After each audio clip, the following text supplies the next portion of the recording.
The prince found a mysterious woman frozen in the lake, and the crest hidden in her hand. Before we begin this beautiful period romance story, tell me in the comments where you're listening from.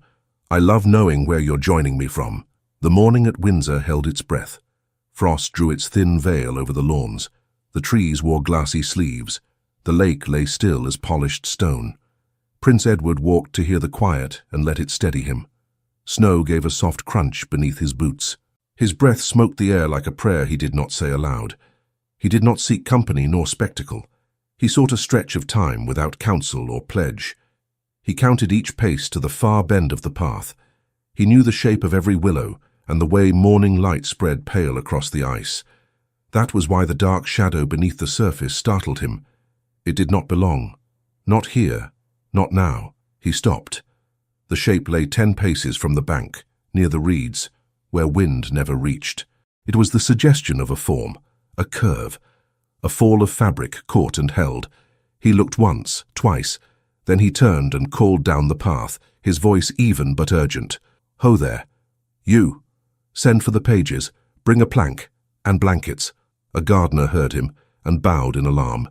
2 boys broke into a run, breath chuffing, faces bright with effort. Within minutes, a bench from the fishing hut was in the prince's hands. He laid it flat on the ice and tested the surface. He did not strike the lake. He coaxed. He pressed. He listened for complaint in the ice and gave it none. He slid out on his belly over the bench's length. Cold touched his ribs. He reached. The water held its secret a moment longer, as if undecided. He did not speak to the shadow. He spoke to the morning, the lake himself. "Hush, be easy." The pages on the bank lay flat as well and held the bench's far side. A stable hand steadied the prince by the heel. Slow by slow, he drew the shape nearer. Linen brushed against the edge of the plank. Fingers, pale and slack, appeared from a fold of dark cloth. He closed his own fingers around them. They were cold as stone. They were a person's. He felt it like a shock through bone. "Now," he said gently. "Now." They drew her toward the bank, not dragging, not tearing. They let the water surrender her. They laid her on the winter grass. A boy stripped off his coat without being told. Another spread his own on top. The prince took the weight of her shoulders. He said only, "Breathe," though she did not seem able. Her lashes carried tiny beads of frost. The little crystals shook loose when he brushed them with the back of his hand. Her lips were the color of dusk. She made no sound. But she was not empty. He knew, without knowing how, that she had merely gone far inside herself to find warmth. He spoke again. "Breathe." They carried her to the small warming chamber beside the kitchens, the one kept for those who came in from winter rides too far, too long. The hearth answered at once. A cook swore she had never seen such a sight, and then clapped both hands over her mouth, ashamed of the oath. A fire was fed and fed again. Steam rose from warmed bricks set near her feet. A maid began to rub her arms through the cloth using brisk strokes. The prince sat on a low stool. He did not mind the damp soaking his sleeves. He set his own cloak aside and asked the boys to fetch a second. He did not permit fuss. He permitted care. Brother Thomas came at the messenger's whisper. His steps were unhurried. He carried a small case and a basin of warm water. He set the case down and knelt. "We will not frighten her," he said. "We will call her back." They worked without noise. The cook's helper brought cups of hot water with a pinch of honey. A laundress filled a cloth, wrung it tight and handed it to the prince. He pressed it to the woman's neck with a steady hand. Brother Thomas leaned close and listened at her mouth for the foggy thread of breath. It came, faint at first, then steadier. Her chest moved, her fingers twitched. The prince released a breath he had not noticed he held. "Good," Brother Thomas murmured. "Good." The woman's hair clung to her temples. It was dark where it was wet and lighter where it dried. Her face, stripped of any ornament, was plainly formed. The kind of face that would change with a smile or a sorrow. Her lashes fluttered. Her eyes opened slowly, as if they had to remember how. They were soft brown, wide and confused. She looked up at the high beams of the ceiling, as if they had names she used to know. The prince did not speak first. Brother Thomas did. "You are safe," he said. "You are warm." Her mouth tried the word warm and could not find it. She tried again. Warm." She blinked. She found the prince's face at last and studied it as if it were a sigil she was meant to learn. "You were in the lake," the prince said. He kept his voice low. "We brought you out. You are among friends."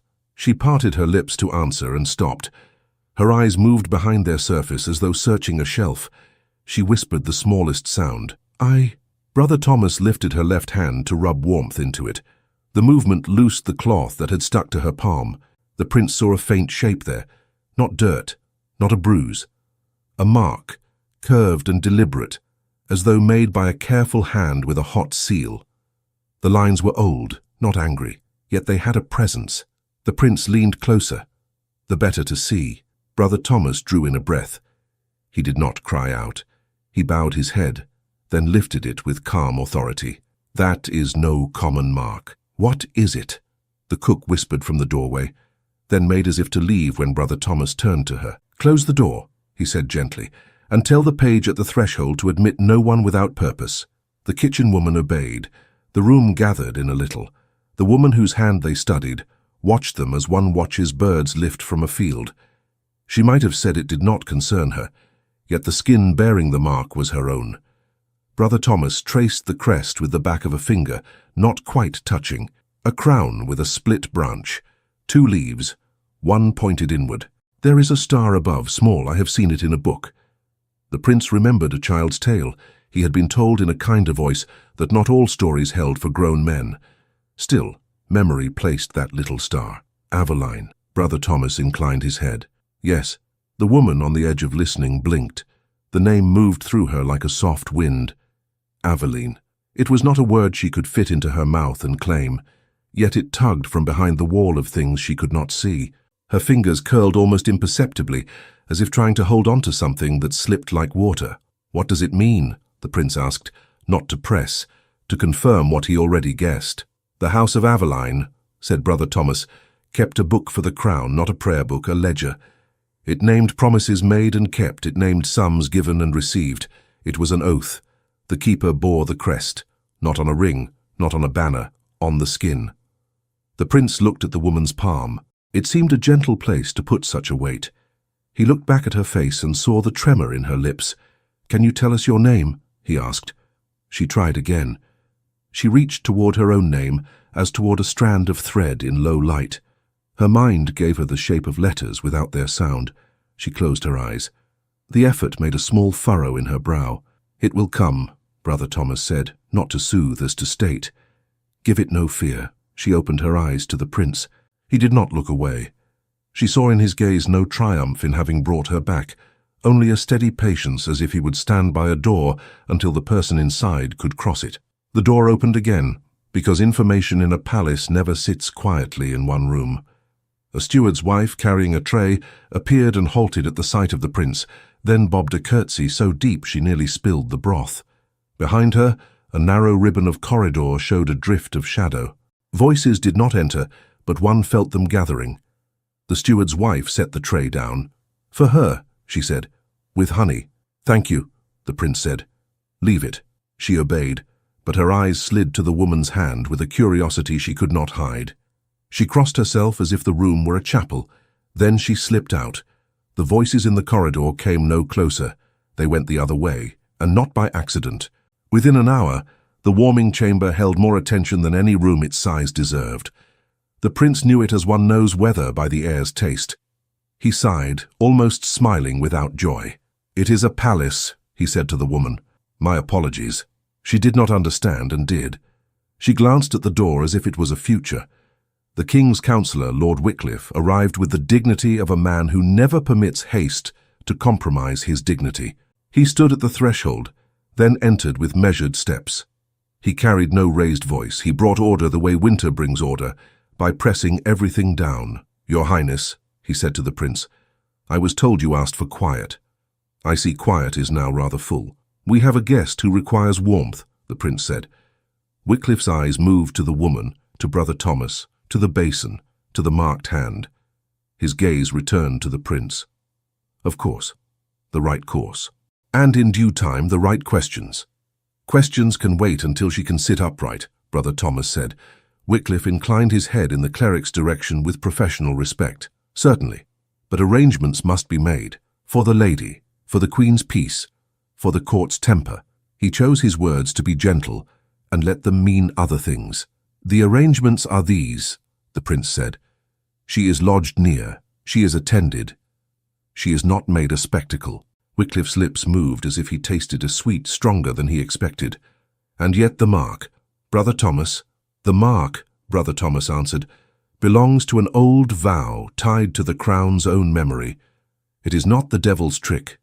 It is not a fashion. It is not to be hidden out of fear, nor paraded, Wycliffe said, as if he offered a kindness. Nor paraded, Brother Thomas agreed. Lady Cecily Grey came in with a shawl on her arm and the air of one entering in service. She did not look surprised to see the prince. She was never surprised in public. She set the shawl at the foot of the couch and met the woman's eyes with a soft smile that could have been kindness, could have been policy. "For the chill," she said. "Thank you," the prince replied. Lady Cecily's gaze flicked to the marked hand and held there one breath too long. "How singular," she said, almost under her breath, then brightened her tone.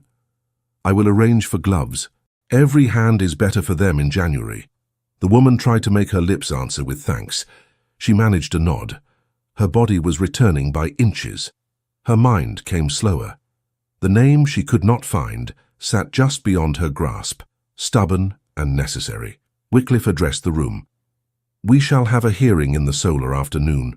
Not a spectacle, a small inquiry. Only those whose duty is clear." The prince did not disagree in words. He did not agree either. He wrapped the shawl Lady Cecily had brought around the woman's shoulders. He lifted the cup and held it to her mouth. "Sip," he said. She obeyed. The sweetness of honey took her by surprise. It made the next breath easier. It allowed her to find the question inside her mouth. "Where am I?" "In the warming room," the prince answered with a small smile. "Inside the castle at Windsor." She turned the name Windsor over slowly. It had weight. It did not hurt. It sat as a stone sits in a river, letting water pass around it. "And you, I am Edward," he said. He did not add more. He did not perform the title as a badge. He set his name like a hand on a table. If she reached for it, it would be there. Her brow drew in a little. The name touched another door inside her and knocked softly. It went unanswered, but not unwelcome. Wycliffe made a small motion, as though he would have liked to take the cup and the care and pass them to a maid. He stopped himself. He had a sense for the constraint of moments. He murmured something about preparing the solar and left, carrying the room's balance of air with him. Lady Cecily remained a moment longer. She adjusted the shawl, which did not need adjusting. "I am glad you live," she said. She said it as one says words that will be quoted later. Then she went out as quietly as she had come. The woman let the silence settle around the hearth. She listened to the fire, to the soft, practical sounds of others at work for her sake, the rub of cloth on cloth, the faint clink of the basin. She watched the prince's hands. They were hands used to reins and letters, not rough, not ornamented, not idle. They rested very near her own. Brother Thomas, seeing some colour return to her cheeks, leaned back on his heels. "Tell me a single thing you know," he said in a gentle test. "Anything at all, not a name, a word." She searched the small room in her mind and found a simple bench. She took it, half expecting it to become smoke when she tried to sit on it. "Water," she said. The sound made something inside her unclench. "Yes," Brother Thomas said. "Good." The prince regarded her with an expression she did not know how to name. It was respect, but warmer. Relief, shaped into patience. "You are safe," he said again, as if laying the sentence like another shawl over her. Later, as the winter light shifted against the small high window, the chamber saw a slow parade of courtesies. A clean linen was brought, a second cup of sweetness, a pair of woolen stockings that no one thought to ask whether she had the strength to pull on. She tried to sit and managed it. Hands helped her and then left her to rest. Rumour, of course, ran faster than courtesy. By the time the bell for noon chimed, the corridors knew there was a woman from the lake and that she bore a mark. There were opinions. They said nothing different to her face than gentleness. But even gentleness can be a cage if the bars are made of presumption. The hearing after noon brought the first true weight. The solar was warm and bright. Windows threw pale winter across a carpet. Chairs were placed with mathematical care. The king did not attend. This was a matter for those below his time. The Queen sent a maid to listen. Brother Thomas sat with his chronicle and his pen. Wycliffe took a place with paper of his own. Lady Cecily stood near the hearth, so as not to be seen as one of the inquirers, and not to be mistaken for a bystander. The woman sat and held her cup. Her hand remembered heat and the taste of honey. The prince stood at her shoulder. Wycliffe opened the matter with a bow, a few plain sentences, and a promise to keep to essentials. He asked her where she had come from. She tried to answer and lost the thread. "Water," she said, and flushed. He asked whether she knew anyone present before today. She looked at the faces and found them all new. "No," she said. He asked whether she had ever seen the crest in her palm before. She looked at her hand. The mark looked old. It looked like something that had known skin and moved with it. "I do not know," she said. Brother Thomas asked only one question. "Do you feel fear?"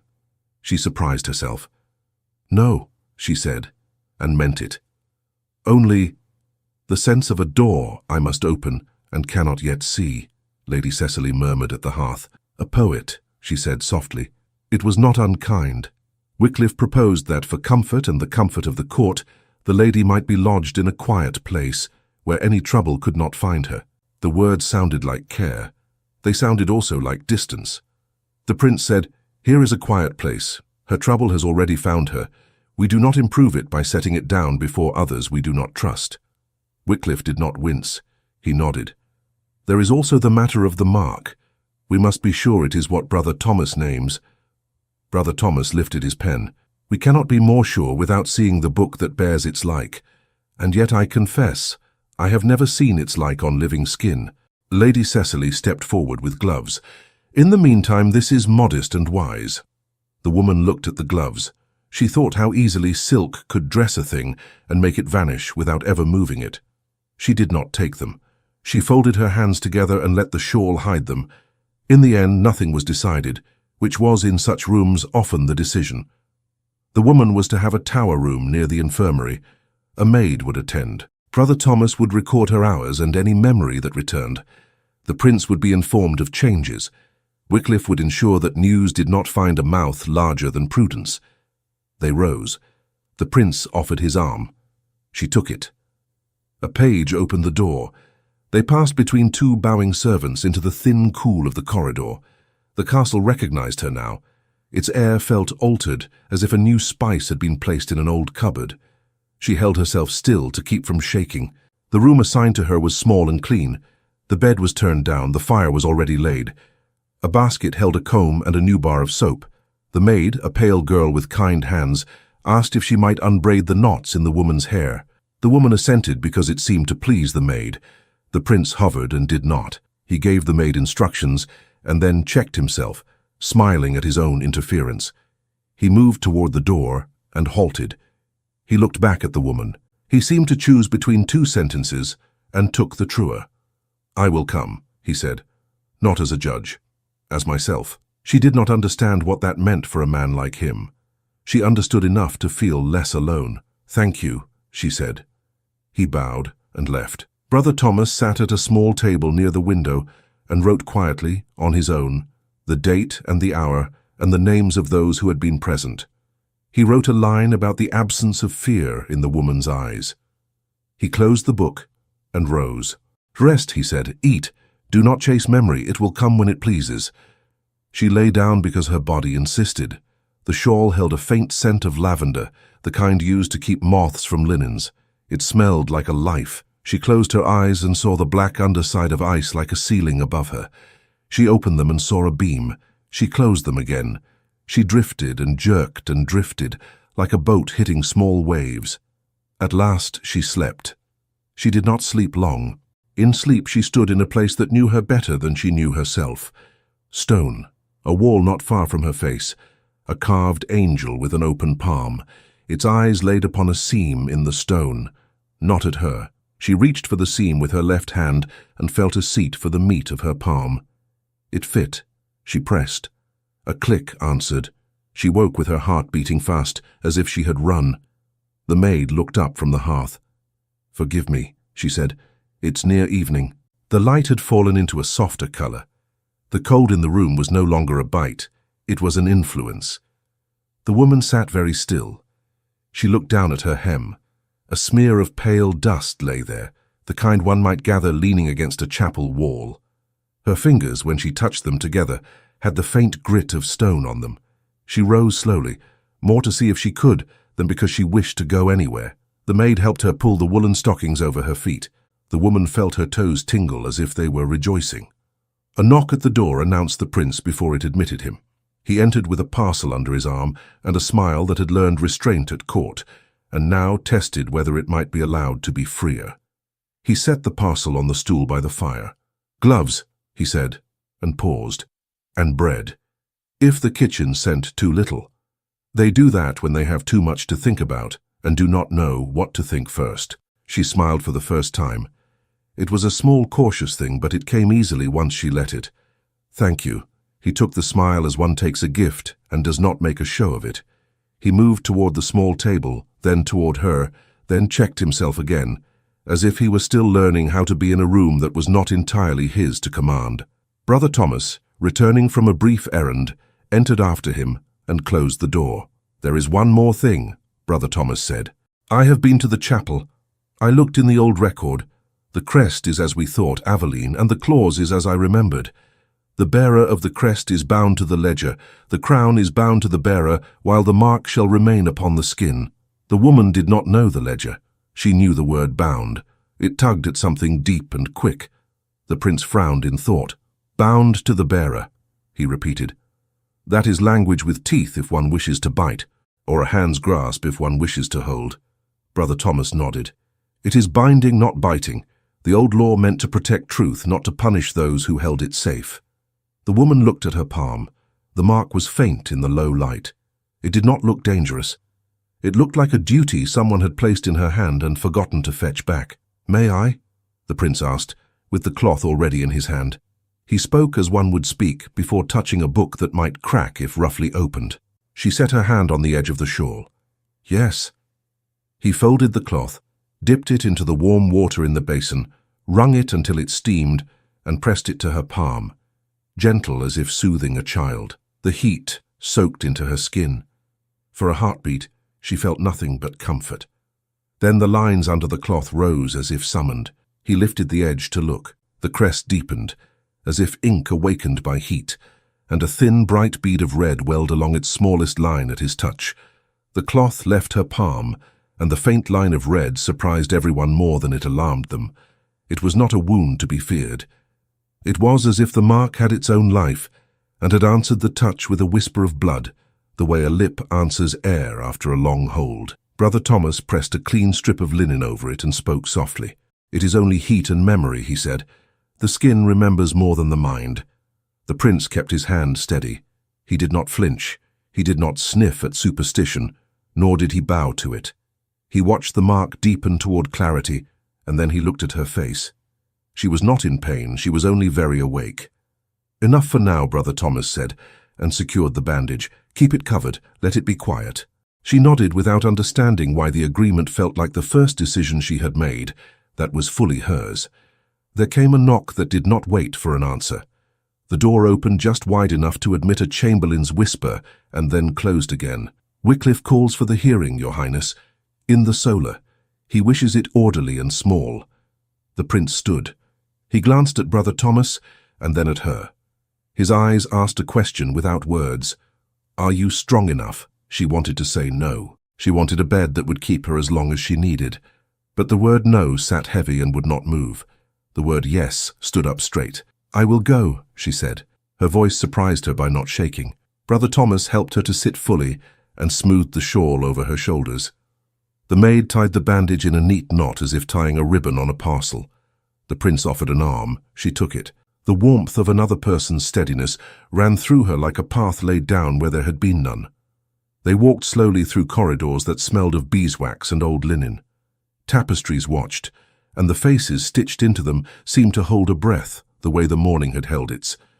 Two servants turned their heads and then remembered to look elsewhere. A page ran ahead to announce without announcing. The solar was bright. Windows welcomed a winter pale that did not warm but did illuminate. A long table stood under the windows, with paper laid at one end and nothing at the other. Wycliffe had not yet come. Lady Cecily stood near the hearth with her hands folded, as composed as if she were a portrait come to life. She saw them and came forward at once, the way a well-bred daughter of the court is taught to close distance for the sake of easing another's embarrassment. Her smile was a softer version of ceremony. She adjusted the shawl, though it did not need adjusting. "You look stronger," she said. "I'm glad of it." "Thank you," the woman said, and found she meant it. Lady Cecily did not look through her. She looked at her, which was a relief like a warm cup. Wycliffe entered with careful steps. He greeted the prince, bowed to Lady Cecily, nodded to Brother Thomas, and then placed a thin bundle of papers on the table, as one might place a loaf that had been divided with exactness. He looked at the woman last and did not bow. He smiled, and his smile was like a seal in wax. It fixed the moment without warmth. "We are few," he said, "as befits prudence. We will be swift." Brother Thomas moved to a chair by the table and uncapped his ink. He hung the feather of his pen above the page, not touching, ready to catch small truths as they fell. The prince stood behind, and a little to the side of the chair placed for her. He did not sit. He did not crowd. He held his hands loosely behind his back, a posture that said both presence and patience. The woman took her chair. The seat was low enough that her feet found the floor. The rug underfoot felt lush, and the sensation of it, even through stockings, grounded her more than any kind word. Wycliffe seated himself and announced, as if to the walls as much as to those present, that this was not a trial. It was not a spectacle. It was an inquiry for the sake of order and care. "Words can be both a fence and a blanket," he said without saying it. He began with the easiest thread. "Do you remember entering the lake?" She searched for the edge of that memory and found only the inside of cold and the outside of light. Her tongue felt thick. "I remember water," she said, and waiting. Wycliffe's pen, which was really Brother Thomas's pen, scratched lightly. The cleric did not editorialize. He caught the word waiting and set it down in full. "Do you remember how you came to Windsor?" Wycliffe asked. She closed her eyes to see better and saw instead a fog that did not move. "I do not know," she said. "Do you know your name?" There was a weight behind the question that made her chest ache. It wanted to be answered. It could not be. "Not yet," she said, and felt ashamed of the words even as Brother Thomas nodded to show there was no shame in truth. Wycliffe looked at her bandaged hand. He did not request to see the mark. He did not need to, for word of it had already reached the corridors that carry such things. He phrased the next question as if it concerned a fashion rather than a fate. "When did you first notice the sign upon your palm?" Brother Thomas spoke before she had to try to force an answer that would not come. "I examined it when she was warmed. It is old. It is not a fresh burn. It is an inherited scar by some right I have seen only in writing." Wycliffe inclined his head slightly. "Writing holds many things that life does not," he said, "and yet here we are." His eyes flicked to the prince. "May I remind us that symbols stir long memories. The Queen's peace requires not only compassion but discretion." The prince's expression did not change. He might have been studying the grain of the table. He said quietly, "Discretion is not the same as secrecy." "Of course not," Wycliffe agreed, and placed a small stack of blank parchments before him, as if to suggest that they could write what they agreed upon and nothing more. "Brother Thomas, this mark, what do you name it?" Brother Thomas set down his pen. "House Aveline," he said, "the crest of an old wardship. Once an oath was made that a ledger be kept to guard the crown from confusion. The keeper of the ledger bore the sign in the flesh." A sound ran through the room that was not a sound. Lady Cecily straightened to attention without letting her spine betray tension. Her hands remained folded. The prince did not move. Wycliffe did not feign ignorance. "The old story," he said evenly. "It would not be the first time a house pressed its device where it ought not be pressed." "It would be the first time for this one," Brother Thomas replied. "Not haughty, merely precise. The text is clear. The emblem is not costume. It is a vow." Wycliffe's eyes warmed by 1 degree. "A vow is a good thing," he said. He let the pause after good stretch until one could place in it what one wished, provided it remains within its proper bounds. Lady Cecily, as if offering a kindness to shift the air, stepped forward with a small package. She unfolded it to show a pair of gloves sewn of soft wool. "They are very ordinary," she said with a smile. "Ordinary things are sometimes the best company for a person who has been made to feel singular." The woman looked at the gloves. She received them with both hands and set them in her lap. "Thank you," she said. Lady Cecily's eyes held hers without calculation for a moment, and in that resting gaze there was true gentleness. The woman let her shoulders ease a fraction. Wycliffe went on. "For the comfort of the court and yourself, we will lodge you in a quiet place," he said. "It would be unkind to subject you to every stare. You shall have a maid, a fire, and meals without delay. Brother Thomas will attend at set hours. We will be cautious in our steps until more is known." It was care. It was also distance. The woman heard both, and because she had no power to refuse and no clear desire to accept, she did the only thing she could do that felt like hers. She lifted her chin and met Wycliffe's eyes as though she had come to the palace by invitation. "I am grateful," she said. The prince spoke for the first time since the questions began. He sounded as if he had chosen his words at dawn and kept them close until needed. "She will not be spoken of as a danger," he said. "Not by those in this room, not by any under our charge." Wycliffe bowed so precisely, one could have set a jewel on the point of his nose, and it would not have wobbled. "Your wishes are my orders, Your Highness." He meant it, and also meant that wishes alone do not govern a court. Lady Cecily, who had never enjoyed seeing two kinds of power meet head-on, redirected the moment with a small courtesy. "Would you like broth?" she asked the woman, and nodded to the maid. The maid, who had been waiting in the doorway, brought a cup, and the woman held it with careful hands and drank as if it were a negotiation between her and her body. There were a few more questions. Not many. Wycliffe was too skilled to press where there was only stone. He asked whether any names came to mind. None did. He asked whether she felt fear. She surprised herself again with the steadiness of her no. He asked whether she would accept the kindness of quiet. She said yes, and did not let her voice bow to it. When it was done, the prince did not wait to be dismissed. He offered his arm again, and she took it, and they went out into a corridor that had grown keen with attention. Brother Thomas collected his chronicle. Lady Cecily stood for a moment, with her hand on the back of the chair where the woman had sat, as if the wood could tell her something about the person who had warmed it.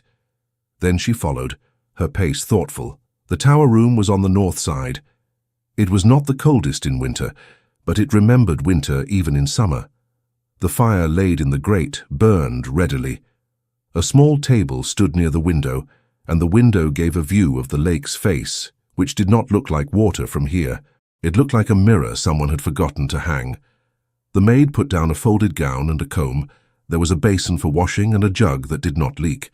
For a person who had woken unsure of her own name, it felt like a great abundance. She wished for nothing and everything. She did not ask where she would be housed tomorrow. Rooms in palaces are like thoughts in important minds. They move according to needs that will not be explained. The prince remained until he could tell it would be a comfort for him to leave. He leaned slightly toward the door. "If you wish for more light," he said, "or for less to be said at your door, send word."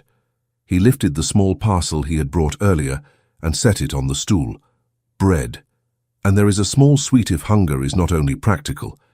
They looked at each other as if the lake was still between them, and each was deciding whether to cross. "Thank you," she said. He inclined his head and went out. Brother Thomas came and sat near the window, his book on his knee. He did not interrogate. He did not even ask lightly. He spoke of the clock in the chapel and how it sometimes ran slow in cold and swift in heat, as if even a clock has its moods. The quiet in the room thickened into a comfort rather than a pressure. Word travelled, because it must. A laundress paused at the door with a bundle, and then went on without knocking. Deciding that a line hung straight is better than a question hung crooked, a boy with a brazier passed, glanced in, saw Brother Thomas, and straightened his back to parade his own usefulness to himself. By late afternoon, rumour had finished its first route through the castle and settled into small nests along the eaves. It peered out and blinked. It softened some faces and sharpened others. No one was unkind to her face, but courtesy itself began to shape around her like a mould. No mention of the mark, except in reduced voice. No talk of water, as if that would send her back to it. offers of shawls and gloves and slippers, all of which comforted and contained. Lady Cecily came again, alone this time, and sat near but not too near. She spoke of light things that did not require an answer. The taste of the apples kept in the barns that year, the way the pages had a competition for the swiftest errand. She allowed a pause to fall, and did not rush to fill it. "May I say something plain?" she asked at last. "Yes," the woman said. "I cannot be your friend the way a chambermaid can," Lady Cecily said. "We are not allowed such simplicity.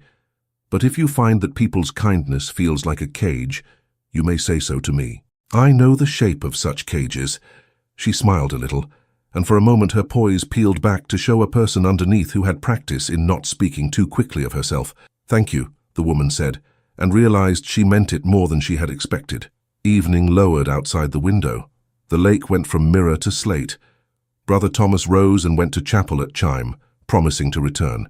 The maid came with a board of simple things, and reminded her to eat with the brisk kindness of a person who had seen too many trays come back full, because fear has a way of making the body forget its ordinary needs.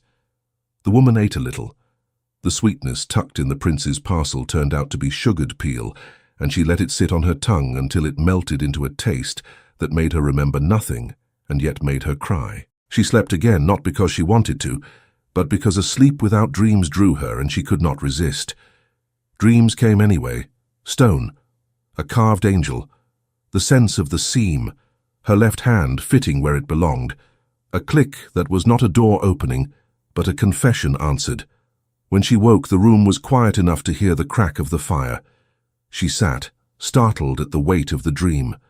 She looked at her bandaged hand and felt a pulse under the linen that was not pain. She swung her feet to the floor and felt the cool rush under her soles. She stood, then sat again, then laughed softly at herself, because all she had done was rise and fall as if the chair were a ship and she its wave. She spent a time looking at the window. The lake had taken on a depth again, even in winter dusk. Lights pricked along the far path, as if small stars had fallen and been content to stay. She stood and went to the window and pressed her unbandaged hand to the glass. Her breath made a small cloud. There was a tap-soft knock, and the door opened enough to admit Mistress Elin, the laundress with eyes that had seen every kind of stain and knew which would lift and which would not. "I brought you a different shawl," she said without ceremony. "This one holds a whisper of rosemary." She set it near the bed. She did not pretend not to be curious. She did not stare. She did what women do with one another when the room is new. She set a small bit of homeliness into it and left. The woman smiled into the empty doorway after Elin had gone, and then noticed a faint dust on her hem. She brushed it with her fingers. It left a pale streak. Mortar. She knew the feel of it now, though she could not have said why. She felt, without deciding, that the chapel called in a language that was not language. When the nighttime watcher came to set the last board in the fire, the prince came with him, carrying a narrow parcel. He had the look of a man who had made it his habit to find reasons to be where he wished to be without making a parade of it. He greeted her as he had in the morning, plain and simple, and sat at the small table where Brother Thomas had sat before. "How fares the room?" he asked. "It is still mine," she said, surprising herself with the possessive. He laughed softly. He opened the parcel to show a second pair of gloves. "These will not show every speck," he said. "The pale ones betray a person who has touched the world, and that seems a poor use of gloves." She slipped one on and then took it off again, choosing to leave her bandage in the open air. He did not remark on it. He did not urge modesty where caution had already done what it should. He also brought a small lidded pot from the kitchens. "Broth," he said. "The cook sent it to me, and I bring it to you, which is as honest a chain as I can make." She took the cup. He sat not far away, not close. He looked toward the window where frost was beginning to appear at the edges, making farm fields out of the glass. "Brother Thomas says your mark is bound to a book," he said. He said it as if he were testing a plank over water. "He has told me," she said.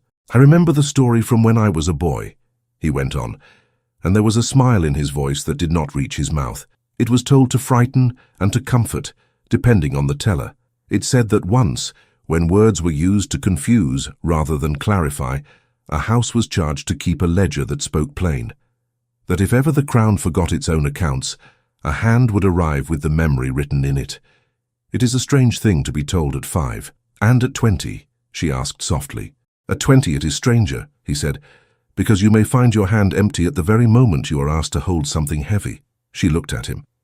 He did not withdraw his gaze. He looked at her the way one looks out over a lake and decides whether to trust the ice. He rose after a little while. He had no advice to leave which suited her. He had only a sentence that made months feel less like a wall and more like a gate. I will come in the morning, he said, if you wish it. I do, she said, and believed the word without guilt. When he left, the quiet rearranged itself. The maid returned, tucked the edges of the bed as if tucking in a child, and set a small cup of water at the stool. Then she pointed at the basket of kindling and said, If you have need in the night, tug the bell rope and do not apologize. The woman smiled at her and wanted to ask her name, and then remembered that names were a delicate currency she did not yet hold. She slept once more, and this time the dream did not ask permission. Stone, the angel's palm, the slight give beneath her own, the sense that one secret was not kept to refuse but to protect. She woke with her left hand throbbing with a small heat that felt like a yes. She sat on the bed's edge, breathing slowly as if she had come up from deep water. Her feet found the rug. The fire had gone to embers. She stood and went to the window to see if the world had changed without her. It had not, but something inside her had slid one notch into place. She turned to reach for the shawl and found something on the bedside stool that had not been there when she slept. It lay plain as if it had been set by a careful hand. It was a hawthorn twig, green against winter, and its little fork pointed, like a small compass, toward the direction of St. George's Chapel. The hawthorn twig lay as if it had grown out of the stool overnight. Its small fork pointed, not to the fire, not to the door, but toward the window and beyond, toward the chapel. She did not laugh at the suggestion. She did not question that a twig could point. She lifted it with her right hand and felt the green of it, dim and living in winter. The maid came with kindling and paused, seeing the twig. Her eyes brightened. Hawthorn, she said. For good luck. Mistress Elin swears by it. She set the kindling and gave the bundle a little pat. Do you wish for anything? The woman looked at the window, then at the maid. I wish to go to the chapel. The maid looked at her bandaged hand. It was a practical look, not a denying one. I will fetch Mistress Elin, she said, and Brother Thomas if you permit it. Doors are easier with keys. She nodded. The maid slipped out, brisk as a sparrow. The woman stood and wrapped the shawl around her shoulders. She tucked the twig into the hem as if it were a pin-drawing cloth to place. The room seemed to approve. The fire crackled. Frost drew a delicate blade across the lower edge of the window and then stopped. Mistress Elin arrived with the smell of laundry and soap folding itself around her. She looked at the twig, at the direction it pointed, and she did not cross herself or scold. She nodded instead. It is a good morning for a quiet walk, she said. The chapel keeps its own warmth even in January. Brother Thomas followed not long after, the chain of keys at his belt no louder than his steps. He took in the bandage, the shawl, the intent in the woman's eyes, and inclined his head, as if the three together made a sentence he understood. We will go by the service passage, he said. It is less attended. They went out as if to fetch a pail or carry a message. The castle's corridors held their ordinary hum, but the hum kept one note waiting. The woman walked between Elin's steady presence and Brother Thomas's quiet authority. She became aware of her breath as an act. In, out. Each step had a thought to it, and the thought was not soon or fast or secret. It was merely forward. The door to the cloister opened with the small complaint of wood that has known too many winters to be persuaded any longer to silence. The cloister walk received them with calm. The air tasted of cold stone and old beeswax, and beneath that, of dried herbs used in past seasons and still clinging to the cracks. The woman's pace slowed without her meaning to command it. She wanted to be the kind of person who did not rush where vows lived. The chapel doors were not thrown wide. Brother Thomas unlocked a modest side door meant for servants and priests and those who had business without ceremony. He pushed. The door yielded with the courtesy of a well-raised host. They entered. The space gathered itself around them. Light lay long and pale upon the floor. The carved saints gave the sense of listening without judgment. A draft moved through and made the smallest sound of pages turning, though there were no pages in that aisle to turn. The woman felt something inside her settle, the way a stone finds the riverbed and stops bumping. Mistress Elin stayed one pace behind, neither wary nor bold. Brother Thomas led them along the south wall toward the transept, where carved angels kept company with smaller creatures, in niches and along cornices. The woman did not count, but her steps did. She slowed near a particular angel before she had seen it fully.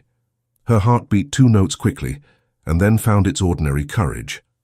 "There," she said, and did not know she had spoken until she heard her own voice. The angel's face was not grand. Its mouth was gentle, and its eyes were carved to look not at the center of the chapel but to the side, toward a seam in the wall where 2 stones had been fitted with care. Its palm opened toward the seam, not toward the worshipper. Brother Thomas inclined, lifting a taper to see where light did not reach. He touched the rend between the stones. It was tight.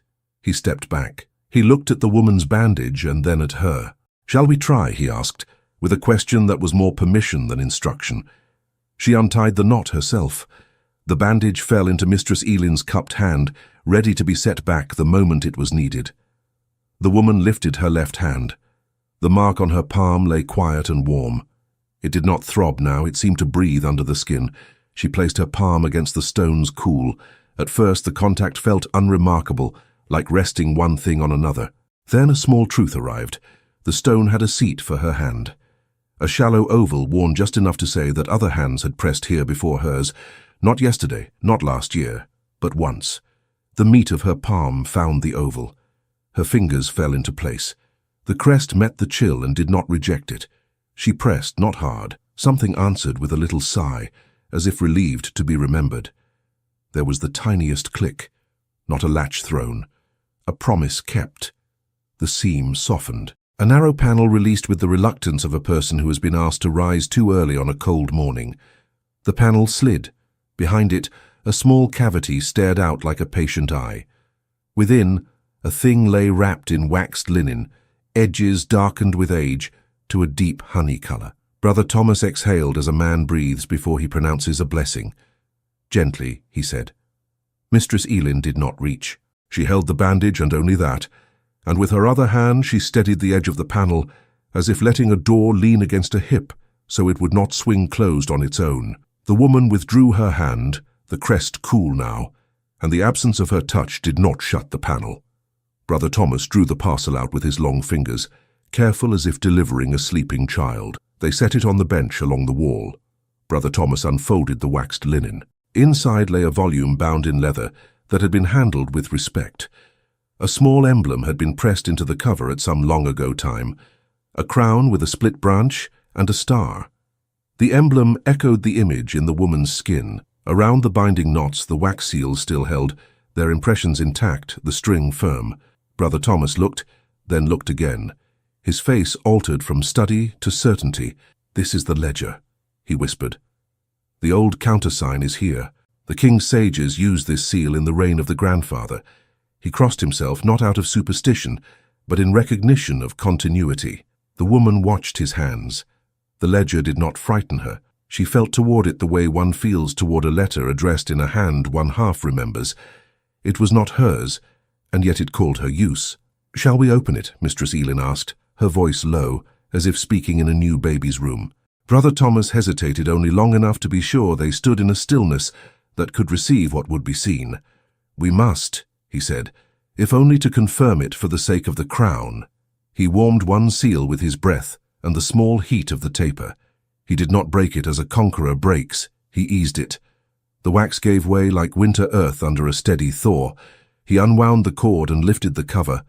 The paper within was thick and cream, with edges that had softened without fraying. The first page bore the countersign again, and beneath it a hand wrote in careful characters the purpose of the book, that the crown's gifts and protections be recorded plainly, that the safety of the realm be defended not only by arms, but by the truth of numbers and names, that no one be made poor by another's hidden grasp. Brother Thomas read each line as if it were prayer. He turned a page. The entries began. Dates written in the old reckoning, Names listed, sums set down, reasons given in a brief, neat style that did not waste words and did not leave room for confusion. The woman leaned closer. She did not understand every letter. She felt the weight of each stroke, the history pressed together across years like hands meeting and parting. It was not an account book that measured wheat and wool, though some of that appeared. It was a narrative in figures and names. It had a tone, and the tone was fidelity. Brother Thomas stopped at an entry that looked more recent than the page before, the ink less browned, the hand less old-fashioned. He frowned very slightly. The last entries. These must have been added within living memory. See here. He pointed to a set of names tied to grants that should have gone to repairs of the chapel roof and to the small houses of widows near the east gate. The sums had been altered and re-entered in a second hand with a note that turned a gift into a loan. The change was not a mistake. It was a design. He turned another page and found small patterns, no one of them loud, all of them forming a quiet song in a minor key. Funds that should have stayed with the stables had been reassigned to a private trust on the part of a cousin of a councillor. A stipend meant for a school had been converted to a fee for advice rendered by a gentleman with no expertise in the matter in question. Brother Thomas's mouth pressed into a line. "These are not crimes to be shouted," he murmured. "They are misuses to be corrected." He turned another page and stopped at an entry that named a letter of intent. He read aloud. A match proposed between the prince and a house abroad, favourable to trade with a faction that would own the crown's ear in matters of credit. The ledger did not disapprove. It did not approve, it recorded. It noted that such a match would allow certain reassignments to appear harmless. Brother Thomas did not look at the woman. He looked at the heir. He closed the ledger halfway, as if to keep the words from running on their own into ears not present. "The prince must see this," Mistress Elin said, her voice the steady iron of a pot set on a trivet. "Not to stir anger, to settle what is unsettled." Brother Thomas nodded. "Yes. Not under rumour, under seal. It must be shown with discretion and in order." A soft step sounded. Sir Rowan stood at the far end of the aisle, the way a person stands when he has been drawn by a scent he cannot yet name, but knows is familiar. He did not wear a scowl or the stiffness of a man come to check what he is not meant to check. He inclined his head.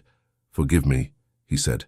"I came because the maid said the lady had gone to chapel, and Wycliffe likes to know where people go when they are not sitting where he expects them." He smiled, the smallest, a transparency of loyalty rather than a fence of suspicion. Brother Thomas did not shut the ledger with a snap. He did not hide it. He set his hand on it and let Rowan see the cover's emblem. "Do you know this?" he asked. Rowan came nearer. He looked and did not touch. His face carried no talent for masks. "I know the story from songs and old dinners," he said. "I did not know it had a body." "It has a body," Brother Thomas said quietly, "and a law behind it." He inclined his head toward the woman's left hand. Rowan looked, and in that look there was no fear, only the adjustment of a soldier's mind to a new piece on the board. "We will need the prince," Rowan said. "He is the person," Brother Thomas agreed. Mistress Elin, who had been still as a thread under a needle, moved at last. "I will fetch him," she said. She did not wait for permission. She knew the way to find people without knocking on doors that would require her to explain herself. While she went, the woman stood near the angel. She did not feel like a figure in a tale. She felt tired and focused.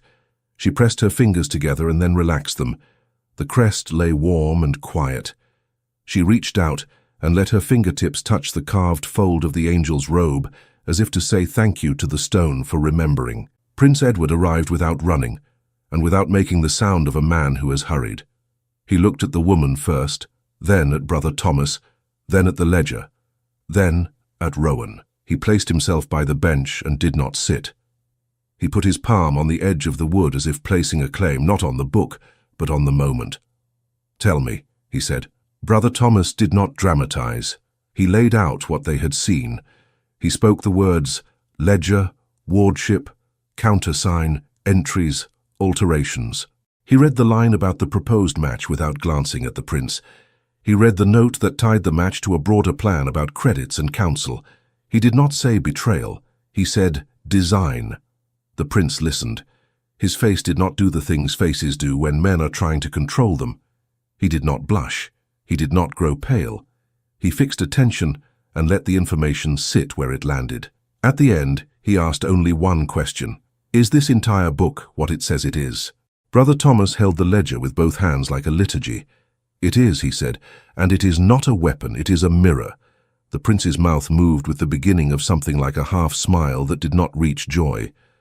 Mirrors are troublesome, he said, when people prefer paintings. He looked at Rowan. Can you ensure we are not interrupted for one more minute? Rowan's glance slid to the side aisle and then up to the gallery.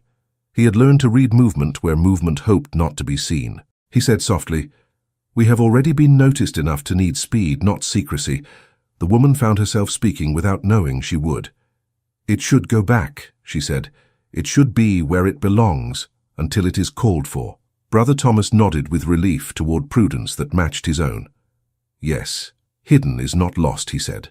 The prince looked at the woman. His eyes held the ledger and her hand at once without making one the shadow of the other. He agreed. We will not carry this down corridors as if it were bait, he said. Mistress Elin had already folded the waxed linen in readiness.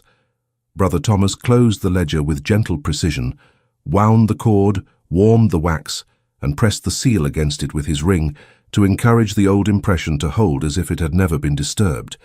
He lifted the parcel and handed it to the woman. Will you? He asked. She took the weight. It was not much. It was significant. She turned to the angel and set the parcel in the cavity's small hollow. It was a close fit that made sense of itself. Her left palm found the oval again. She pressed. The panel eased forward and met her hand with the satisfaction of a drawer closed. It clicked. Nothing beyond that sound changed. The chapel did not receive new light. The air did not move. And yet something in her body relaxed, as if a muscle had unclenched. They stood a moment in the ordinary sanctity of the aisle. The prince looked up at the angel's face as one might look up at a person who had kept faith when no one had been watching. Thank you, he said. And whether he spoke to the woman or the stone or the vow itself did not matter. We will do this right, he said next, to the room and to the woman and to the line that connected them. Brother Thomas, with me, Rowan, with me, Elin. You have done enough for 10 mornings. Will you see the lady safely to her room? Mistress Elin inclined. Gladly, she said. Her eyes warmed the woman for a breath. They turned to leave the aisle. The first step into the nave opened the chapel's human air again. Voices threaded a little through the space from the outer door, where 2 choir boys had come to set morning hymn sheets, and were whispering as if whispering did not count as sound. Brother Thomas moved with purpose toward the side door. They had nearly reached it when a figure slipped inside from the cloister and froze at the sight of them.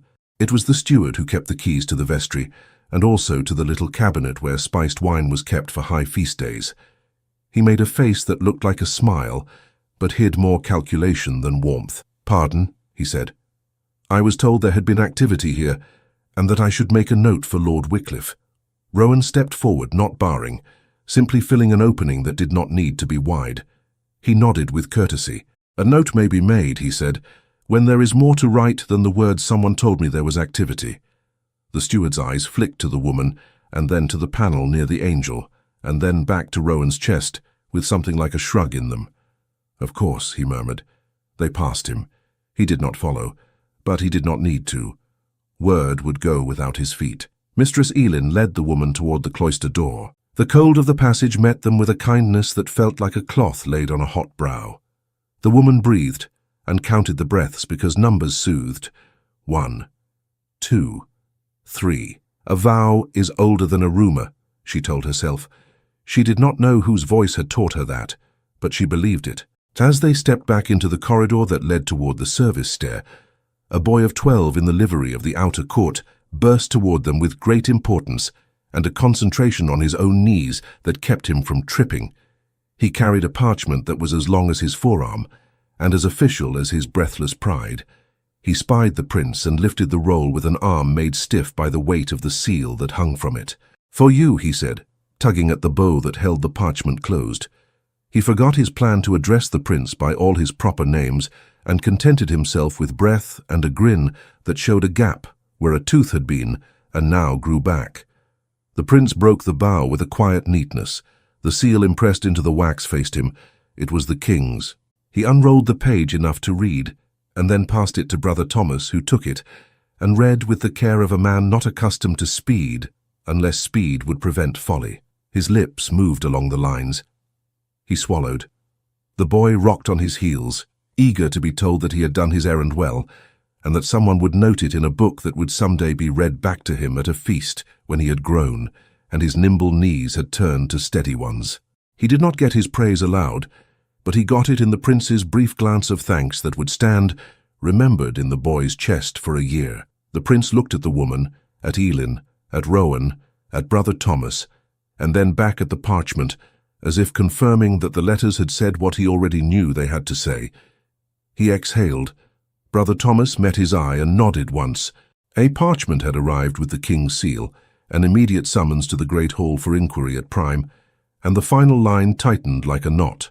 All who had touched the reliquary were to attend. Prime came with a hush that felt heavier than noise. The summons had passed through the castle like a bell heard under water. The great hall had been ordered for inquiry, not pageant. Tapestries hung straight. Benches were set in 2 lines, leaving a clear avenue down the middle. The dais wore no canopy. The chair placed there was the king's when he chose to hear rather than pronounce. The Queen's steward stood near the tapestry behind the dais, eyes attentive. Pages kept their hands tight at their sides, as if spare motions might be written down as mischief. They entered by the side door. Brother Thomas first, with his chronicle, the woman next, her bandaged hand folded beneath the shawl. The prince walked at her right, not a step ahead, not a step behind. Sir Rowan kept a place that suggested duty, and offered quiet well-wishing. Mistress Elin, not summoned, slipped to the back and took a place among the servants who had been told not to attend and had come anyway, because hearts have their own orders. Wycliffe stood already near the table set for writing. He had arranged quills as if placing reeds upon a stave. He bowed to the prince, inclined to Brother Thomas, and gave the woman a look that clothed concern in courtesy. The Queen's steward gave a little nod that meant the king knew all he wished to know, and would come if needed, and that for now his presence sat in that empty chair like a calm weight. "We are here," Wycliffe said, "to tend order and mend rumour. Let us begin by naming what is known." Brother Thomas, who had written during long nights when courts slept and vows did not, stood where everyone could see him, and read from his chronicle, in a voice that chose clarity over ornament. He said there had been a rescue at the lake. He said a mark had been seen upon the lady's left palm. He said the mark matched an old crest tied to an oath of ledger-keeping in service to the crown. His pen ticked the margin as he spoke, catching dates and phrases like small fish. He did not mention the niche, the panel, or the ledger by its resting place. He said only that records had been found confirming the old clause that bound protection to the crest-bearer. Lady Cecily entered before he finished. She moved with that unhurried grace that allows late arrivals to be part of the scene without disturbing it. She took a place to the right, just below the dais, close enough to a chair to sit if called, distant enough to be neither judge nor supplicant. She met the woman's eyes and offered the smallest breath of a smile. Wycliffe turned a page of his own and addressed the hall and the corridor beyond it, for the hall had learned long ago that everything one says there is carried out like a loaf divided. "We do not accuse," he said. "We consider. A lady is found with a sign upon her. Some remember stories, some fear them, some take comfort.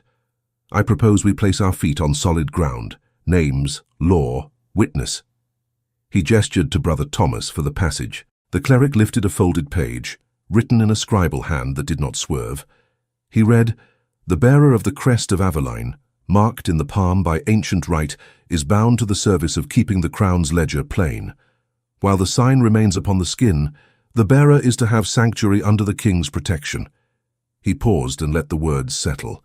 He added with quiet emphasis, "The clause requires public naming for its protection to hold." A murmur lifted and sank. Wycliffe made a small motion with his hand that tamed the sound without scolding. He turned. "Lady," he said to the woman, not unkindly, "will you give us your name as you know it?" Silence drew up close to her ears and stayed. The woman felt the pause like a threshold. Behind it lay all the hours when she had tried and failed to pull a name up from the lake of unknowing. Before it stood faces that required something not for their peace alone, but also for her own. The prince did not put a hand to her elbow. He did not whisper. He let his presence stand beside her like a wall she could lean her back against without being pushed. She pressed her bandaged palm against the shawl, more to assure herself that she was not only a mark than to remind the hall that she bore one. Words came. They came quietly and plainly, as if they had decided to be done with being sought. "I am Alice of Aveline," she said, and with the name a breath travelled through her lungs that had not been possible before. It felt like the moment when the ice gives a single, clear sound, and the water beneath it shifts towards spring. Brother Thomas set the name down and underlined it with a stroke. He did not say good. He did not need to. The hall heard the rightness of it. Even the steward, whose duty it was to stare at nothing for hours, let his shoulders soften a fraction. Wycliffe inclined. He did not say welcome. He did not need to. He let the naming hold the space for a count of 10 heartbeats, and then spoke as one picks up a thread again. "Alice of Aveline," he said, "your claim is recorded. The clause, as we have heard, strives to protect, not to inflame. Under it you may not be forced or spirited away for prudence disguised as charity. You are to be kept under the king's hand." The Queen's steward nodded once, which meant the words matched the will at the centre of the house. "There are," Wycliffe went on, "other matters the clause does not settle. There are whispers tied to sums and signatures. There are talks of proposed matches. Such things do not belong to a public hall. They belong to the king's table, in measure, with witnesses." He looked at Brother Thomas. He looked at the prince, letting the sentence rest there, an invitation and a warning rubbed together into one smooth stone. Lady Cecily stepped forward. "May I speak?" she asked, seeing that the tapestry seemed to lean forward to listen. Wycliffe gestured assent. She drew from the pouch at her waist a small bundle of letters, bound together with a thin tie.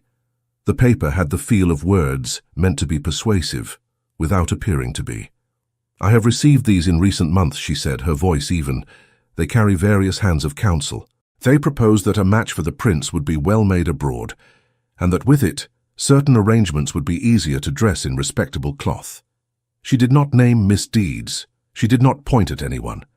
She laid the letters on the table as a person sets bread before hungry guests, and did not push the loaf into any particular hands. Brother Thomas crossed to the table, lifted one letter, scanned, and passed it to the Queen's steward. The steward read in that calm way that keeps a hall from learning more than it should, by the lines of a face. He placed the letter back on the table and pointed with 2 fingers to 2 places where sums were mentioned and advised. "Councillors do not write of sums without some smell upon them," he said softly. Wycliffe stood very straight. He did not reach for the letters. He did not disown them. He murmured, "Advice is not command. Letters are easily taken for more than they intend." Lady Cecily met his gaze without flinching. "They intend what they cannot speak openly," she said, "and I name now that I decline them, as I have declined them in private. My wish for the prince is liberty in judgment, not ease in someone else's ledger." The words held neither romance nor scorn. They held loyalty of an unshowy kind. The hall shifted. Something settled. The prince inclined his head to Lady Cecily with a look of gratitude that belonged to her as a person, not as a plan. "Thank you," he said. It was not a courtly phrase, it was a simple sentence that landed clean. Brother Thomas returned to his place. He laid a hand flat on his chronicle, then lifted his head toward the unoccupied chair. He did not call. He waited with the stillness of a bell hung in its tower. The king entered without heralds announcing him first. He came with 2 attendants, and the Queen's steward fell into step beside him, as if the step had been long planned. The hall rearranged itself with a single inhale. Men and women bent, not deep, not hasty. The king seated himself in the chair designed to make him look tall even when he was tired. He looked first at the prince, and then at the woman. His gaze was not harsh. It was careful. He had eyes that measured weather. "I am told," he said, "that under my roof an old clause has woken." He did not say welcome or unwelcome. He said woken as one speaks of a thing that belongs to the house and was simply sleeping in another room. He listened to Brother Thomas read back the text. He listened to Wycliffe say the hall's purpose was order. He took the letters from Lady Cecily's pile in his own hand and read, not every line but enough to learn the shape. He did not ask for the ledger. He knew better than to call something out of safety into taste. He turned to the woman. "Alice of Aveline," he said. The name sat in his mouth as if he had said it long ago, and had forgotten he had. He nodded once. "Do you claim the old wardship that bound your house to our own?" Alice's bandaged hand warmed under the binding. She chose her answer with the plainness the moment deserved. "I do not claim it to make drama," she said. "I claim it because it exists. I did not ask for it, but it has asked for me." Murmurs threatened the edge of the hall. The king lifted one hand, and the sound withdrew. He turned to the prince. "And you, my son, what have you to say?" The prince did not use the language of councils. He did not speak in paragraphs tied with bow knots. He spoke as he had in smaller rooms when smaller truths had needed standing. "If there is sorcery here," he said, "it is the kind that restores breath to a dying woman and courage to a man who required it. I will protect Alice of Aveline under the clause that binds us. I will not dress fear as caution. I ask that any matters tied to sums and signatures be read at your table with witnessed patience. And I tell you my intention where your counsellors dare to be coy. I will not enter a match set upon a ledger and called love because it saves some clerk effort." He said it without strike or flourish. He said it as one might recite an oath not new but remembered. The king's mouth moved, as if a smile had thought better of making itself seen. He looked at Wycliffe. "Your counsel." Wycliffe did not bow so low that it could be called a retreat. He bowed like a statement. "My counsel is that old law not be used to unseat every new arrangement," he said, "and that we remember that a kingdom is not kept whole by truth shouted, but by truth spoken in rooms where its hearing matters. I recommend sanctuary under the clause, a measured recounting in your chamber, and silence in those corners where nothing is helped by speech." He glanced at Alice. He was not cruel.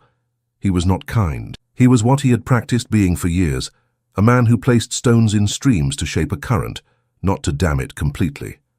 The king nodded. "Good." Measured. He lifted a hand to the steward. "Summon to the small council room this afternoon those whose presence is necessary and no more." He addressed the hall. "Meanwhile the lady has sanctuary. The prince stands as her shield under that law.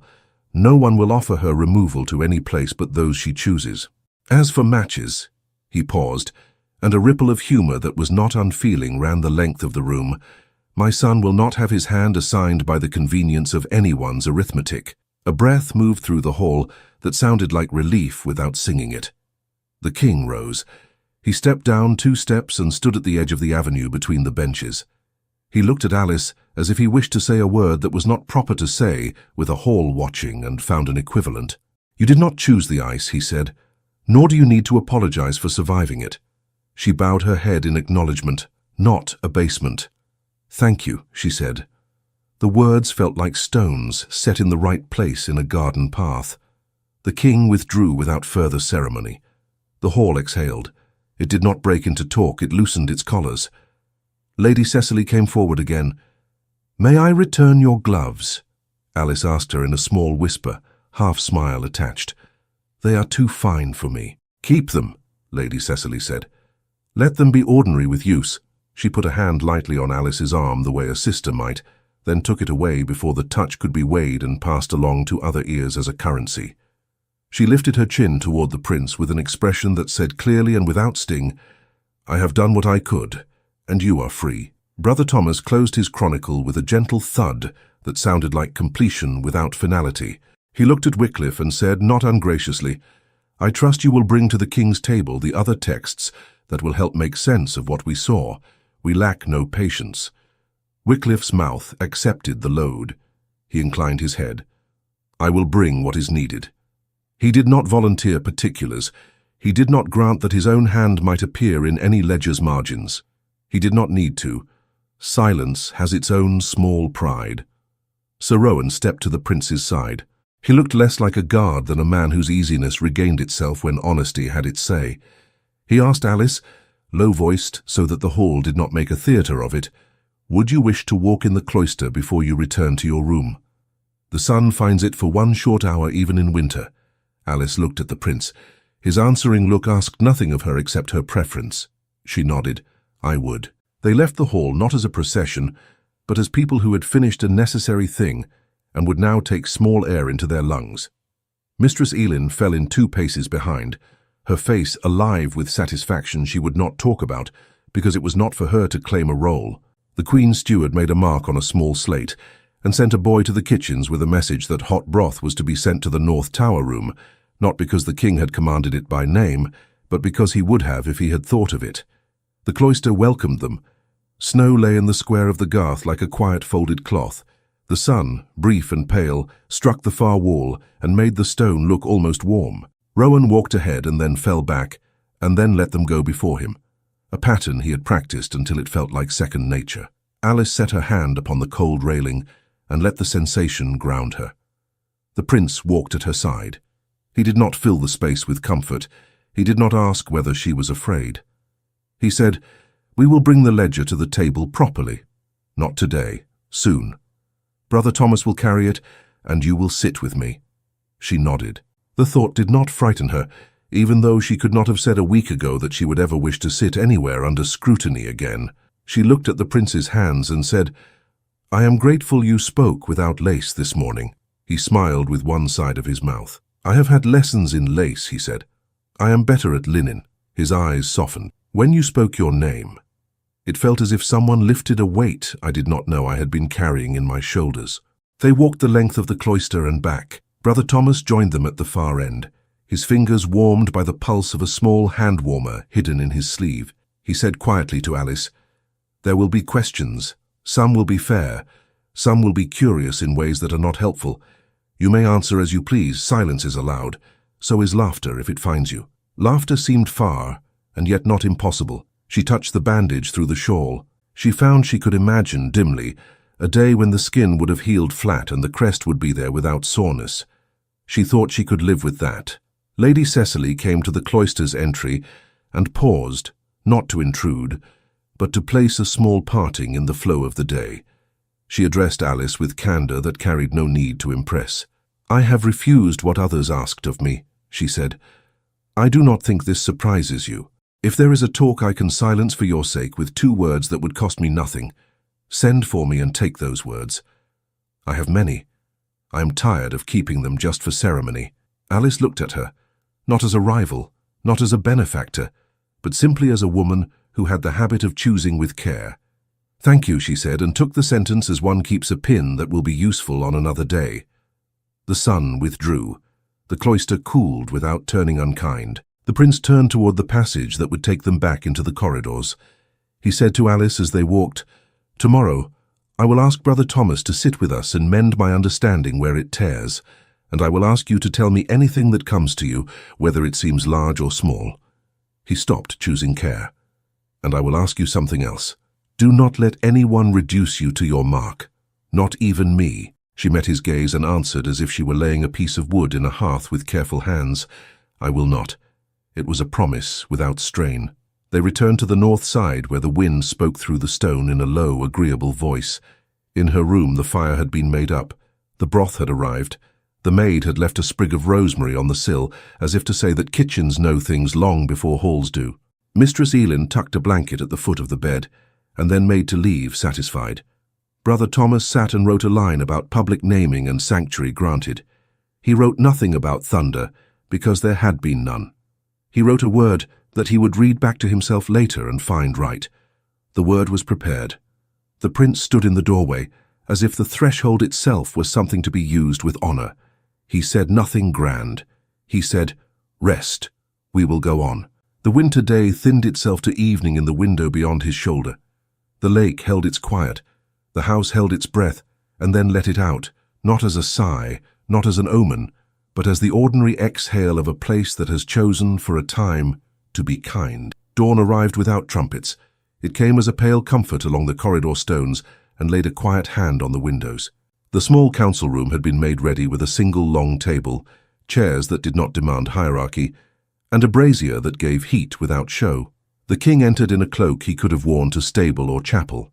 He did not dress the meeting like a feast. Brother Thomas stood at the end with his chronicle. The Queen's steward kept a slate for notes. Sir Rowan watched the doorway without appearing to, his calm the kind that does not mislay a detail. Lady Cecily took her place with the lightest rustle and laid a thin folder of letters to one side. The prince escorted Alice in and guided her to a chair at his left. He did not take his hand from the back of the chair until he felt her breath settle. The king spoke first. "We will read," he said. "We will not accuse the heir. We will not defend what cannot stand. We will make our hearing a place where truth prefers to dwell." Brother Thomas brought forward the ledger. He did not carry it like a weapon or a relic. He held it like a duty. He set it on a cloth set for the purpose, unbound the wax, and opened to the first page they would need. He read the clause again, not because anyone had forgotten it since the hall, but because beginning at the beginning seemed to him a way to honor law. Then he turned to the entries that had raised questions. He pointed to sums with the confidence of a man whose life had been spent with words and numbers, and whose scruples did not shift with company. "Here," he said, and here again. He did not say theft, he said conversion. He traced the small current that ran between several names and several grants, a thread of convenience that had learned to call itself necessity. He read the lines that suggested how a match contracted abroad would make the thread's path smoother, binding counsel and coin in a knot. He let the figures speak until they did not require explanation. The king listened with the patience of a man counting the rings on a tree. He looked at Wycliffe. The counsellor's face had the smooth discipline of years. He did not appear flustered. He did not pretend to be surprised. He inclined his head, an admission without collapse. "There have been adjustments," he said, seated but straight-backed. "Some were thought fit in the moment. Some were not my design, but crossed my desk with respectable names attached." He did not name those names. He let the ledger do that work in small, clear strokes. Lady Cecily slid her folder forward. "Letters," she said. "Counsel thinly dressed as conversation. In them, phrases recur. Advantageous alliance, smoothing of accounts, ease of advice." She placed the topmost letter where the king could read, while Brother Thomas compared it with a note in the ledger that recorded a conversation without acknowledging it in public at the time. Brother Thomas's finger moved between page and paper with the accuracy of a needle through a seam. The king did not raise his voice. He did not demand outrage to compensate for a lack of surprise. He asked questions that took the ledger at its word and the letters at their intention. He asked a widow's steward be fetched to tell whether the small houses near the east gate had received their repairs. The man came, hat in hand, and told honestly that they had waited through 2 winters while the roof of a lesser-used hall had been retiled twice. The king thanked him and sent him with a coin for time taken from work. He asked the master of the school to bring his register of gifts and found a gap where there had been a promise of a room for the boys to keep their books dry. The master did not complain. He spoke the fact as he would have recited a figure, plain, without heat. No one used the word guilty. It was not needed. The room filled slowly with the knowledge of a pattern that had not wished to be seen as whole. The prince sat without drawing the ledger toward himself. He kept his eyes on faces. He saw in the king a steadying calm. He saw in Brother Thomas the satisfaction of a steward who has found a misplaced key. He saw in Lady Cecily a relief sharp as a thawing stream. He looked at Alice and found her gaze steady. She was not triumphant. She did not look vindicated. She looked present. He was surprised by the strength this gave him. The king folded his hands on the table. He addressed Wycliffe not with scorn but with gravity. "The current we have allowed runs too close to the foundations," he said. "We will reroute it. You will step back. You will not choose what you call necessities for a season.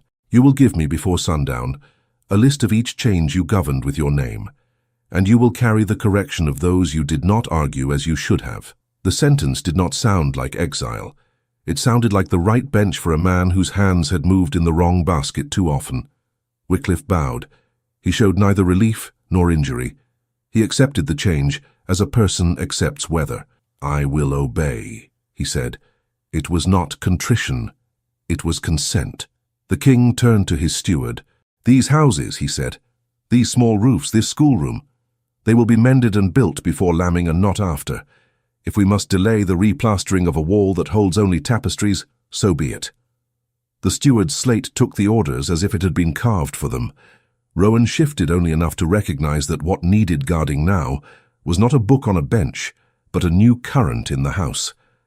Brother Thomas closed the ledger and bound it once more. He looked to the king. "It belongs again with its angel," he said. The king nodded, "And the bearer belongs with the protection the clause gives," he answered. His gaze returned to Alice.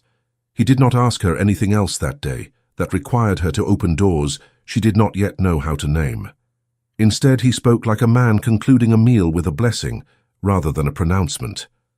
"Alice of Aveline," he said, "by the old wardship, and under what we have heard this morning, your name is restored. Lands tied to the wardship's upkeep will be set in order, not as bounty to flatter you, but as tools for a duty that predates us. You shall have help you choose, and you shall not be required to sit where you do not wish to sit." The words did not make her dizzy, as she might have feared. They fitted. She bowed her head. "Thank you," she said, and the thank you sounded in the room like a note struck on an instrument that had been long out of tune and now was right again. When the table had been cleared of paper and decision, the king rose to go, then paused, perhaps at some suggestion from his wife that he carried unseen with him. He looked at the prince. "Son," he said with dry affection, "if you plan to move anything as heavy as a life, do it in daylight." There was a softness in the room. The attendants pretended to look at the brazier. Brother Thomas suddenly found his pen point required adjustment. Sir Owen studied the joinery of the chair at hand, as if it were a new design. Lady Cecily smiled where only Alice could see, and her smile said plainly, "The day is yours." The room emptied with the discretion of a tide going out over smooth sand. Alice and the prince remained with Brother Thomas and Rowan. The ledger waited on the cloth to be returned.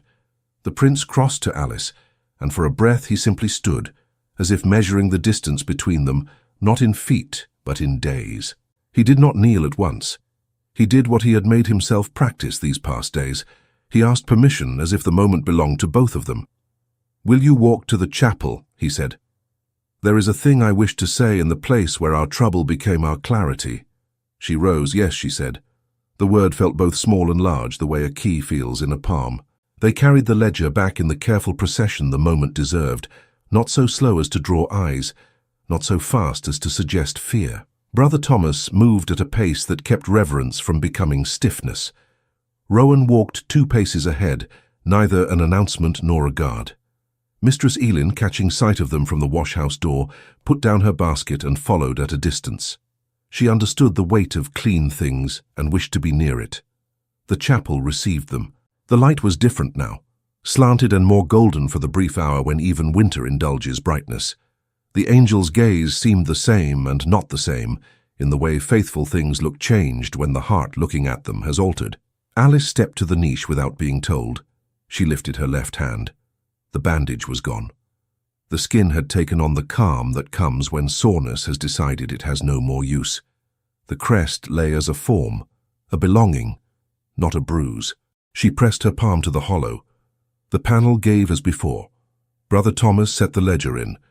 Alice pressed again, and the click sounded like a small sentence said in the right language and understood by those who needed to hear. She rested her hand on the stone a moment longer, as if to say farewell and thank you to a trust that would continue not in her fingers alone, but in the house. The prince did not look at the panel. He looked at her. He placed his hands lightly together, not to pray, but to steady himself in the way a man steadies a paper before he writes a word that matters. Then he spoke, not in the tone of a royal address, nor in the hush of a confession, but in the plain speech he had learned by her side. "When I was a boy," he said, "I thought duty was a path marked for me by other feet. I thought love, if I ever knew it, would be a thing permitted at the borders of that path. This month, under snow and under ice, I learned that duty can be love when it chooses truth over ease, and that love can be duty when it keeps its promise, even when no one watches." He smiled a little, as if at his younger self. "You woke that in me." She heard her own heart as if it were a bird beating out of a hedge to clear air. She did not lower her gaze. She did not hide behind the shawl. "I did not wake myself," she said. "You called me back from the ice, and then you did not turn me into a question in other mouths. You let me be a person." She took a breath. "My name came back by your patience. My courage, too." He stepped 1 pace nearer. He did not reach for her hands yet. He asked again, and if the question sounded familiar, it was because such questions must be asked with new humility each time. "Will you stand with me, not as a story they will tell of a winter and an omen, as my wife, as the person beside whom I will choose without lace and without fear?" Her throat tightened. She did not let the feeling send her words away. "Yes," she said, and the yes came out like a warm breath in cold, visible, disappearing only because it had done its work. She added, because her honesty had learned to share its whole measure, "I will stand and sit and walk with you, in halls, in kitchens, in rooms where numbers are read, in gardens when we need to remember we have feet. I will keep what is plain and mend what turns crooked. I will love you." She heard the last words with a shock of joy, as if someone else had spoken them, and then realized they were hers, and she believed them. He could have kneeled. He could have made a figure of the moment that would fit on a page in a book written by someone who had not been there. Instead, he simply took her left hand between both of his. He bent his head and touched his lips to the center of her palm where the crest lay calm. The gesture was both private and public. It honored what bound them and what belonged to her alone. He lifted his head, and the look in his eyes was not a prince's, not a saint's, not a boy's. It was a man's offered without guard. Brother Thomas cleared his throat as a man does when he has something right and simple to say, and no better time to say it. "Then in this place and under this house," he said, with his voice carrying just as far as it needed to reach and no farther, "I bless this intent." He raised his hand, not out of magic, but out of long practice in blessing what deserves to be called good. "If you will be wed before Easter, even winter will take it as a kindness and step aside." Lady Cecily appeared in the side aisle. She had not meant to intrude. She had meant to count herself among those who watched from corners and prayed without being seen. But she had come far enough to witness, and not so far as to make her presence weighty. She smiled at Alice, and the smile contained no residue of what might have been arranged in another tale. It contained only gladness, and the freedom she had defended with letters and with the grace of stepping back. Mistress Elin wiped at her cheeks with the back of a wrist and then laughed at herself, because the damp there was no use to any cloth. She whispered, as one woman might to another across a pew, "Eat a good supper, or you will faint before the vows." Alice laughed, out of relief and out of genuine foolish happiness, and promised she would. Sir Rowan lifted his chin to the window. He had no poetry to add, but he had eyes. The light had changed again. A pale, breaking move had begun on the lake. He spoke low to the prince. "If you wish to see something simple and fine, come now." They went out to the cloister, and then through to the lake path. Winter was still winter, but at the seam where ice meets stone, a water lip had freed itself. Across the surface, lines had opened like careful strokes across parchment. The ice did not shatter, it eased, it yielded. Broad plates lifted and touched, and made a sound small and bright. A bell quieted and ringing again. Alice stood with the shawl drawn close and her hands ungloved. She did not feel the cold the way she had feared she would. She felt wakefulness. The lake that had held her like a strict teacher now sang like a kinder one. She stepped closer to the edge, only by a pace and no more. The prince stood at her side. He did not pull her back. He did not urge her forward. He let the moment teach what it meant to become new without forgetting. Brother Thomas stood behind them, his chronicle closed under his arm, as if to signal that not every good thing needed to be written down at once. Lady Cecily tucked her hands into her sleeves and let the wind tease her hair in a way no audience had ever seen. Mistress Elin, practical to the end, made a list in her head of items for a small feast that could be had without burdening the kitchens: a round of cheese, a heel of bread, apples baked with a little honey, a jug of small ale. Sir Rowan scanned the path for anyone who would interrupt what he had come to believe was the business of the day, and found no one he could not turn gently elsewhere. The prince lifted Alice's left hand. The crest there had paled into its natural hue. He set her palm against his chest, over the steady beat that had learned new rhythms. He covered her hand with his, then laid his other hand over the first, so that her mark and his pulse and his promise were all in one place. He said nothing theatrical. He said, "I am yours." The echo came without effort, as if it had been practicing. "I am yours." They stood until the cold decided to remind them that bodies are not made only of spirit. Back in the chapel, the chaplain spoke a brief word that carried all the weight of a long rite without the length. He asked them if their promises were offered freely. They said yes, and the yes felt like the moment they had each broken the line between one room and another, and found the next room kinder. He joined their hands, and sealed the vow with words older than any last winter and younger than any new leaf. The witness was small and perfect. There were no trumpets, there were no lilies forced out of season. There was only a house that knew it was better for having chosen what was right instead of what was easy. The king did not attend that hour. He had work that could not be delayed, but he sent later a small carved box with a ring that had belonged to his mother. The ring held no gemstone. It was a band with a pattern of leaves and a star.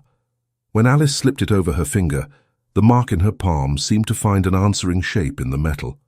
She laughed once at the friendliness of the design, and the laugh became contagious. The prince laughed as well, and the sound chased a chill out of the corners. In the days that followed, things that had been waiting began to move. The school's new room took shape with quick timber and honest tools. The roofs near the east gate lost their stains and kept their heat. The ledger returned to its niche after each measured reading. Brother Thomas taught 2 young clerks how to see patterns where others see only lists. Wycliffe, in a quieter office, wrote letters that did not coax but corrected. He learned to carry replies on foot to the rooms where his words did good. And in this small labor, he came to like his own face better in polished brass. Lady Cecily found, in stepping aside from the plan others had drawn for her, a path she had not known she would want. She visited the school and offered to teach the boys the art of correspondence without flattery. She discovered that ink blots told her more truth about her temper than mirrors ever had, and laughed at herself without sorrow. Mistress Elin washed a cloth she had kept by accident from the day Alice had come out of the lake. She hung it in the pale sun and watched it sway like a flag that did not need a pole. She kept the hawthorn twig on her shelf until it dried, and then set it in the garden soil near her window. In spring it pushed a small green like a secret shared between seasons.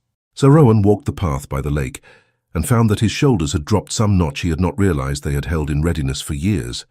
He practiced the art of being strict without being hard, and of laughing at jokes told badly by boys too earnest to make them land well. He was glad for a world where vows could be kept without swords drawn.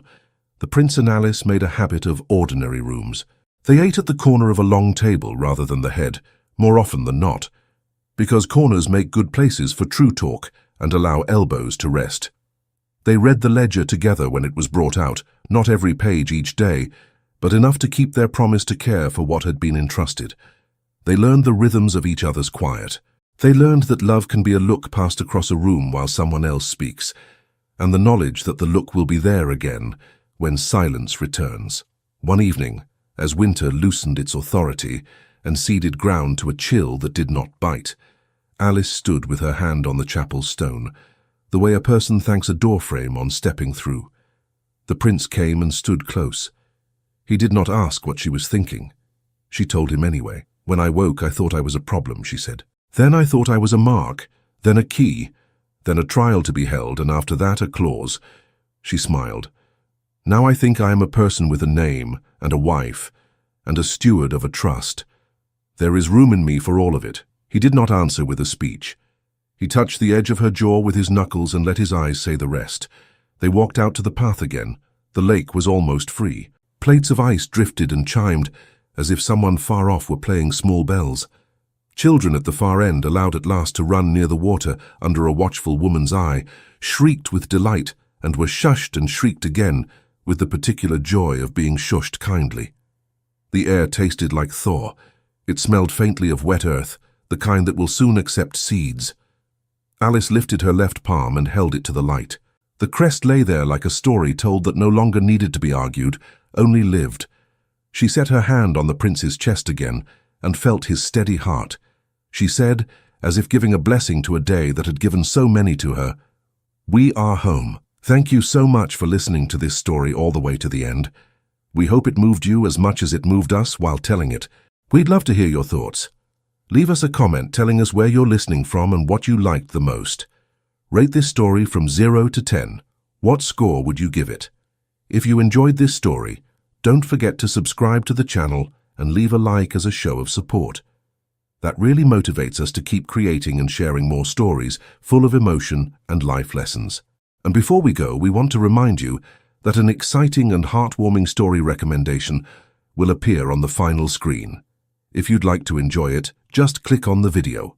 Thank you once again for being here, and we'll see you in the next story.